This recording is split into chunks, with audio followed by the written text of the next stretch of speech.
우리 지금 히브리서 계속 보고 있는데요. 지난 두 주간에는 모세의 믿음을 5가지로 이렇게 나누어서 이렇게 살펴보았습니다. 모세는 공주의 딸, 바로의 딸, 공주의 아들, 공주의 양자가 되는, 그리고 호의호식할 수 있고 부귀영화를 누릴 수 있는 그 자리를 스스로 거절을 했다 하는 게 첫 번째였고, 두 번째는 모세는 죄악의 낙을 누리는 것보다 하나님의 백성과 함께 고난받기를 더 좋아했다 하는 그런 게 두 번째였고요. 세 번째는 애굽의 보화보다 그리스도를 위하여 받는 수모를 더 큰 제물로 여겼다, 그런 말씀이 있었습니다.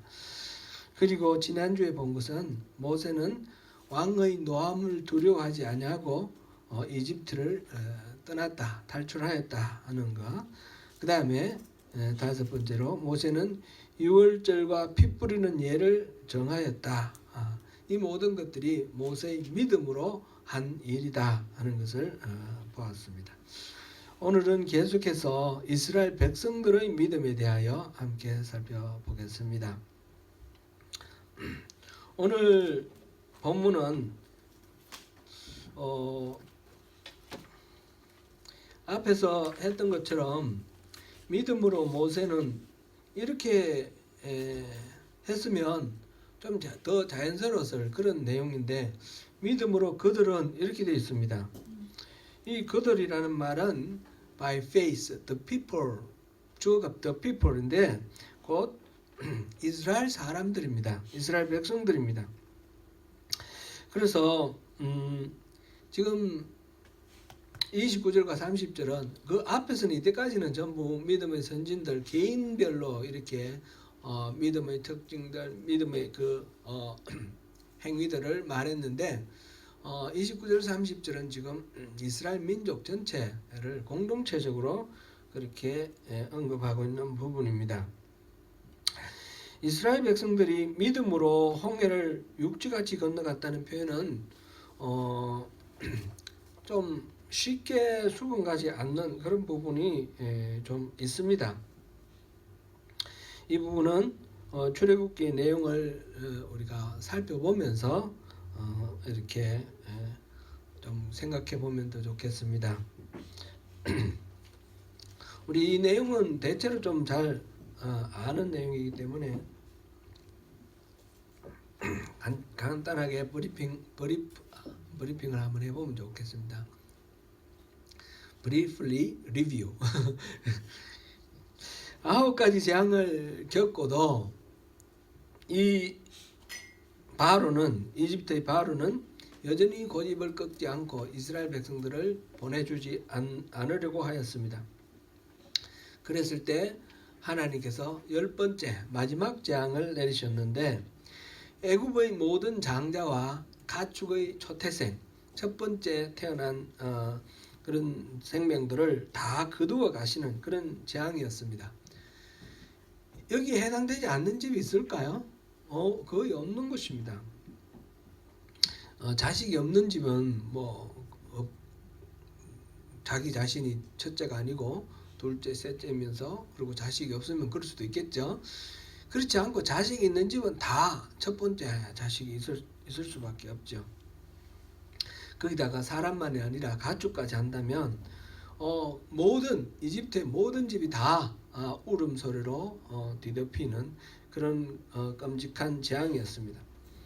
그런데 이스라엘 사람들은 하나님이 말씀하신 대로 어린 양의 피를 그 집 임방과 좌우 문설주에 바르고, 그리고 그 하나님이 허락하신 그 어린 양의 피로 만든 그 울타리, 안전 울타리 안에 그 집에 있었던 사람들은 아무도 그 재앙을 당하지 않고 피했습니다.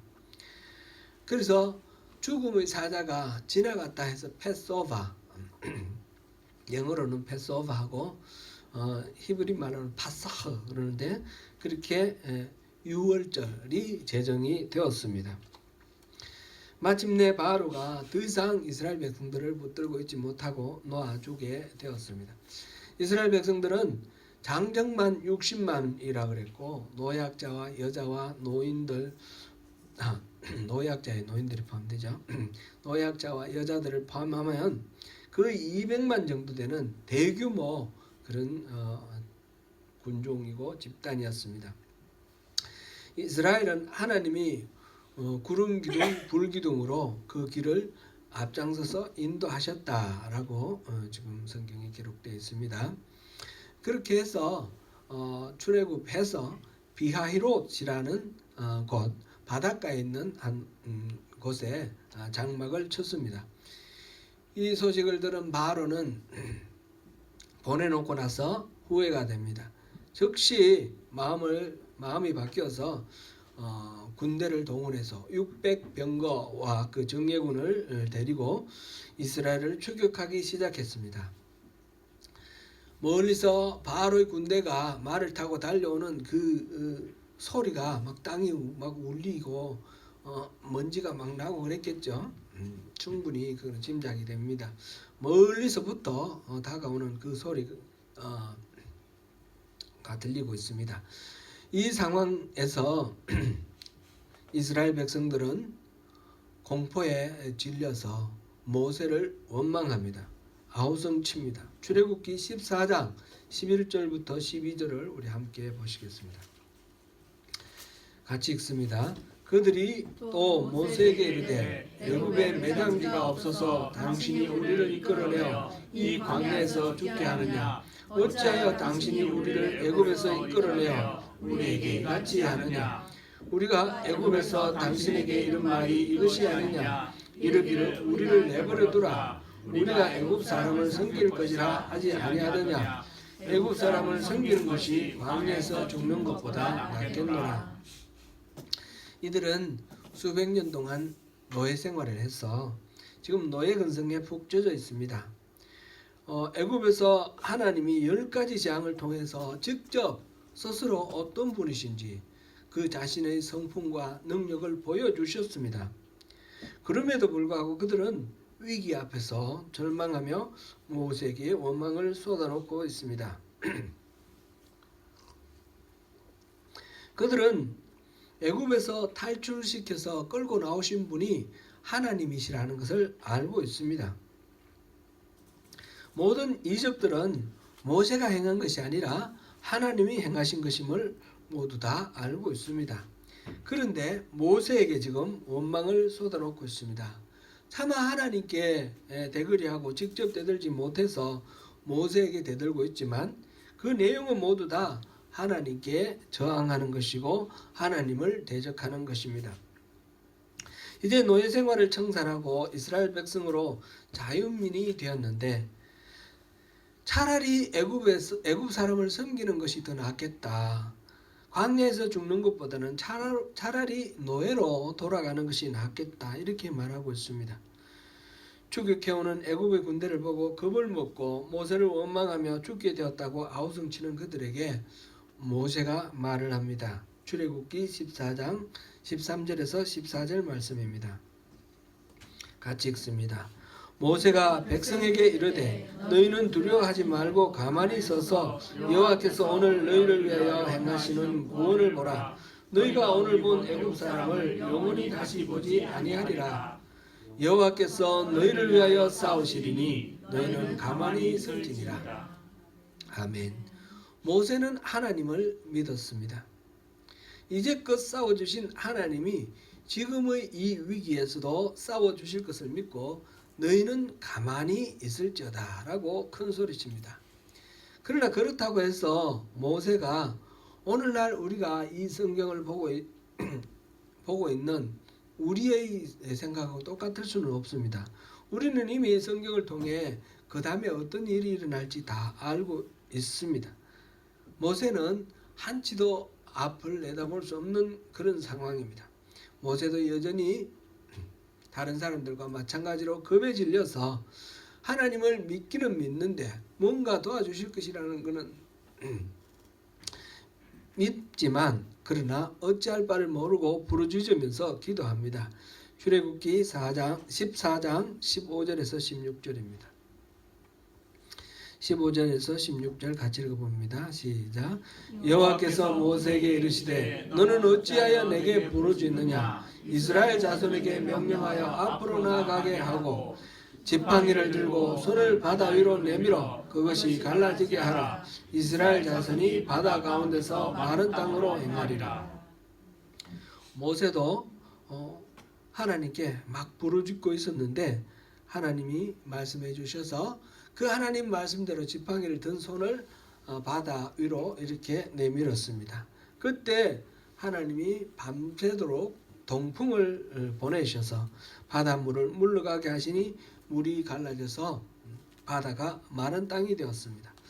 이스라엘 백성들은 바다 가운데를 육지처럼 그렇게 걸어가고 물은 그들 옆에 벽이 되어서 있었습니다.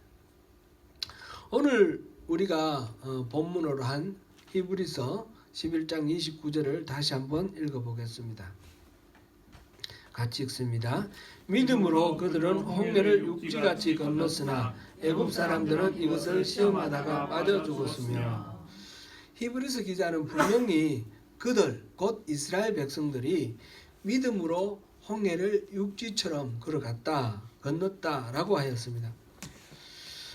이 말씀을 우리가 이렇게 생각해 보면 아마 하나님이 이스라엘 백성들의 믿음을 보시고 기뻐하셔서 그 사람들을 홍해를 건너가게 하셨다.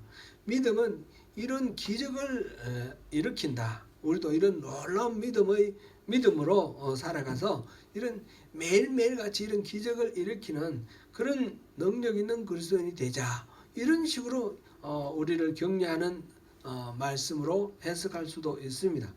그런데 우리가 앞에서 살펴본 것처럼 이스라엘 사람들은 아무리 봐도 그렇게 말할 만큼 믿음이 없습니다. 그들은 모세를 향하여 불신에 가득 찬 원망을 쏟아놓았습니다.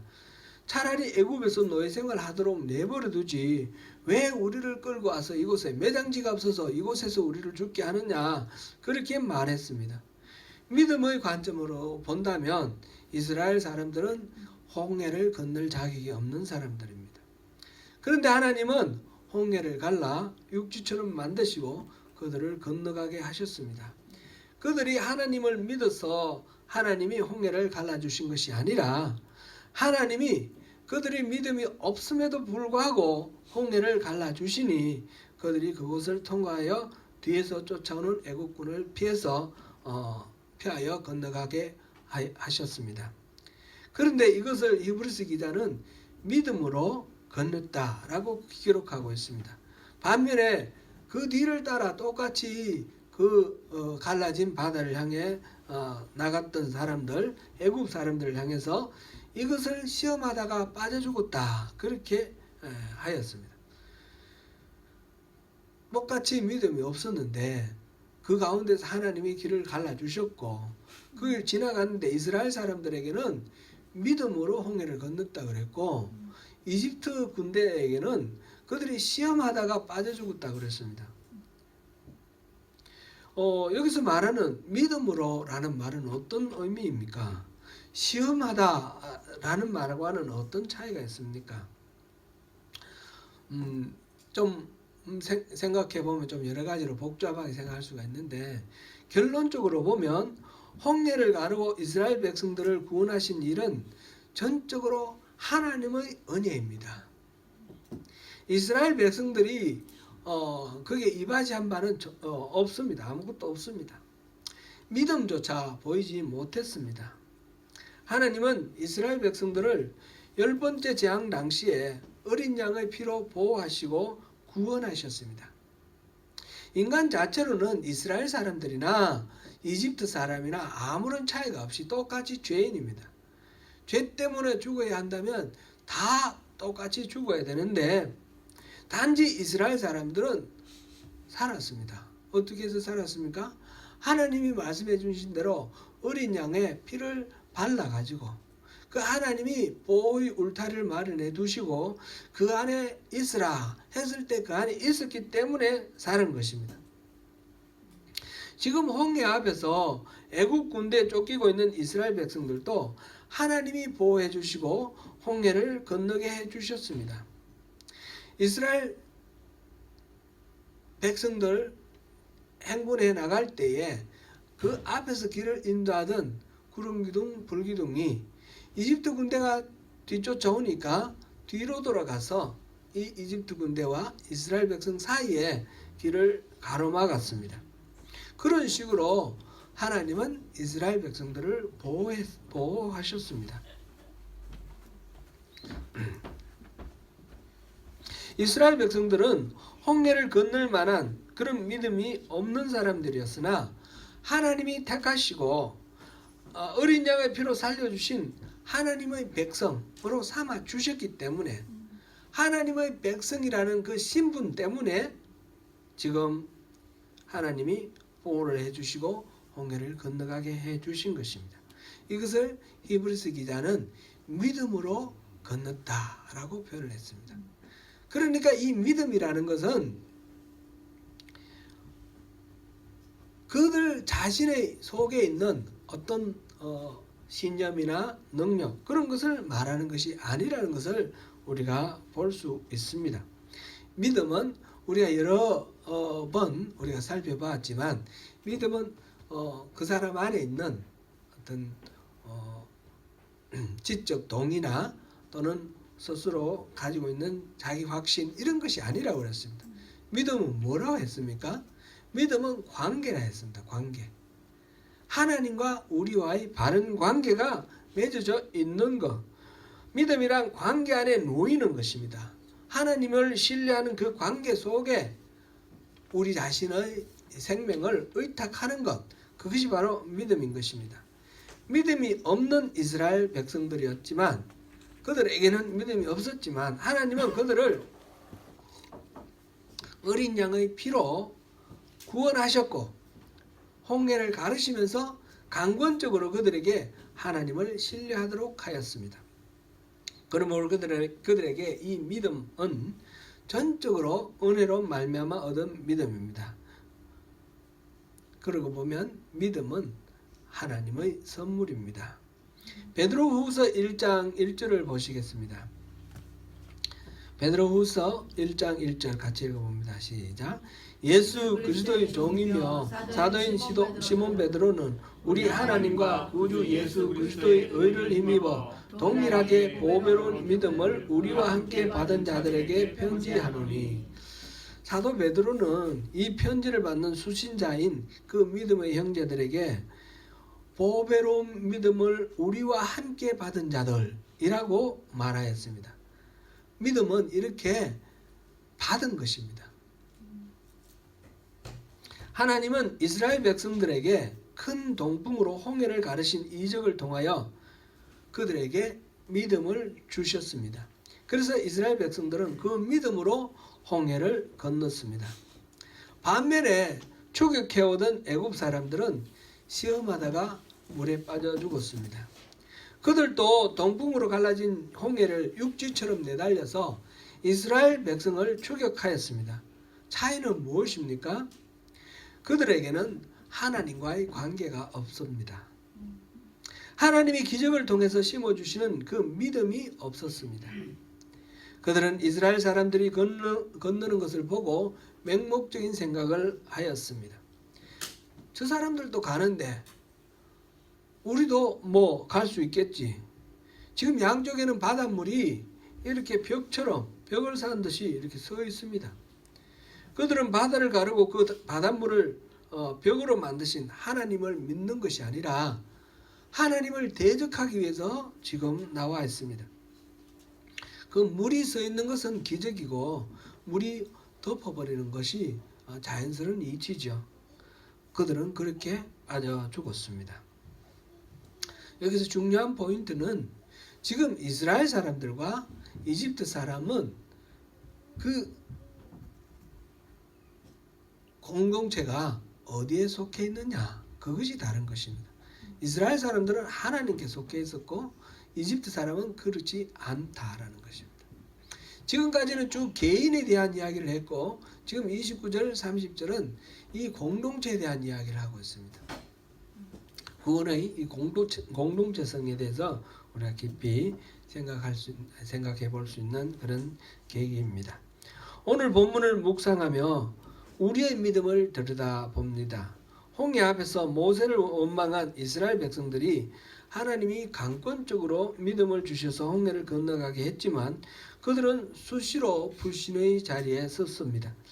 시내산에 이르기 전까지 이 홍해를 건너고 난 후에도 마라의 썸물 앞에서 탄식하며 원망하였고 신광야에서 들고 온 양식이 다 떨어졌을 때 아우성을 쳤으며 마실 물이 없다고 또한 난리를 부렸습니다. 시내산에서 하나님과 언약을 체결한 이후에도 광야 40년을 끊임없이 하나님을 의심하고 불신하는 모습을 보입니다. 그들은 분명히 구원받은 하나님 나라의 백성임에도 불구하고 히브리서 3장에서 보면 그 하나님이 주시는 안식에 이르지 못했다라고 그렇게 말씀을 하고 있습니다. 우리가 성경을 읽을 때 이스라엘 백성들을 보면 한심하게 보일 때가 한두 번이 아닙니다. 그러나 막상 우리가 그 자리에 있다고 가정해 보면 우리 또한 별로 다를 바가 없다라는 것을 깨닫게 됩니다. 오늘의 삶에서 늘 믿음 가운데서 하나님을 의지하며 살겠다고 스스로 다짐하고 생각하지만 조금만 위기가 와도 우리의 믿음은 흔들립니다. 내 판단이 앞서고 어느새 내가 하나님의 자리에 앉아 있음을 깨달을 때가 얼마나 많은지 모릅니다.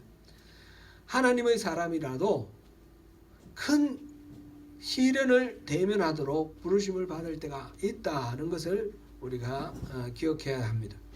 고난과 역경의 홍해가 우리 앞에 놓일 때가 있습니다. 그때 우리 앞에 바다를 두신 분은 원수가 아니라 하나님 자신임을 우리가 주목해야 됩니다. 주님은 그것을 통하여 우리를 단련시키고 성숙하게 만듭니다.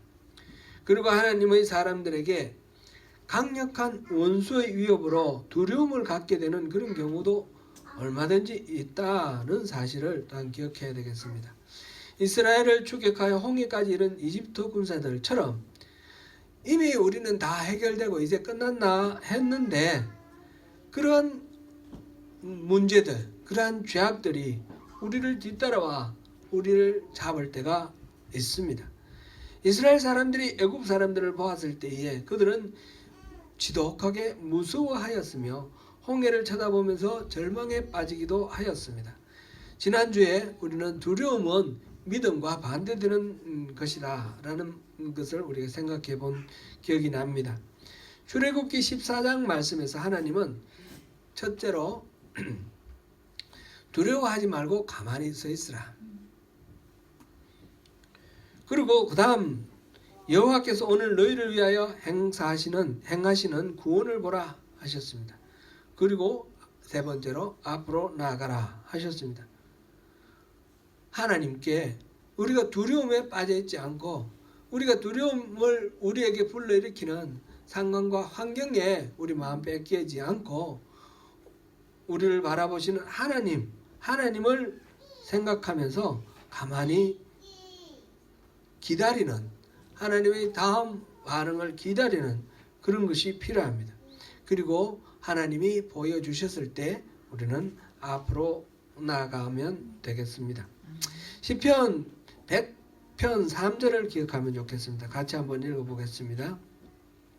여호와가 우리 하나님이신 줄 너희는 알지어다. 그는 우리를 지으시니요 우리는 그의 것이니 그의 백성이요 그의 기르시는 양이로다. 우리가 누군가, 우리가 어디에 속해 있는가 그것을 아는 것이 중요합니다. 하나님께서 택하시고 붙드시는 바로 하나님의 백성이라는 이 하나님과 우리와의 이 관계 안에서 영원히 하나님께 속한 자로 살게 된 것이 얼마나 복된 일입니까? 사랑하는 성도 여러분, 두려움이 우리를 뒤덮고 불신이 우리를 에워쌀 때, 앞뒤가 막히고 탈출구가 없어 보일 때, 그때도 우리를 자녀 삼으신 하나님의 눈길은 우리에게서 떠나지 않습니다. 우리에게는 믿음의 능력이 없지만 우리를 택하시고 붙드시는 하나님의 은혜로 인하여 주님이 주시는 믿음으로 마침내 승리하시는 저와 여러분이 되시기를 축원합니다.